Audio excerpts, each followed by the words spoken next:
Timbog ng dinalupihan PNP ang isang 39 anyos na babae matapos mahulihan ng illegal na droga sa ikinasang operasyon ng mga operatiba ng dinalupihan PNP sa Barangay Pag-asa, Dinalupihan, Bataan. Kinilala ang sospek na si Jonalyn Bisual, 39 anyos, residente ng nasabing lugar. Ayon kay Police Colonel Palmer Z. Tria, Provincial Director ng Bataan Police Provincial Office, nakatanggap ng impormasyon ang mga tauhan ng Dinalupihan Municipal Police Station mula sa isang concerned citizen patungkol sa naturang insidente. Agad namang rumesponde ang Dinalupihan PNP upang beripikahin ang nasabing ulat kung saan naaktuhan ang suspect na kasalukuyang gumagamit ng nasabing ilegal na droga. Narecover sa lugar ang 3 pirasong sachet ng hinihinalang shabu na tinatayang may timbang na higit kumulang 3 gramo at nagkakahalaga ng 20,400 pesos at mga drug paraphernalia.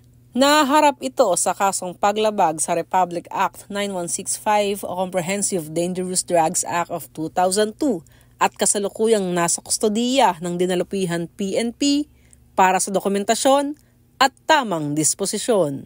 Alinsunod sa Chief PNP's 5 focused agenda ni Police General Benjamin C. Acorda Jr., na aggressive and honest law enforcement operations, ay patuloy ang Bataan PNP sa pagsasawata ng kriminalidad sa kanilang lugar na nasasakupan. Mula dito sa Bataan, ako ang inyong PNN correspondent, Police Corporal Faith Sangeles de Guzman, alagad ng batas, tagat-taguyod ng Balitang Pulis.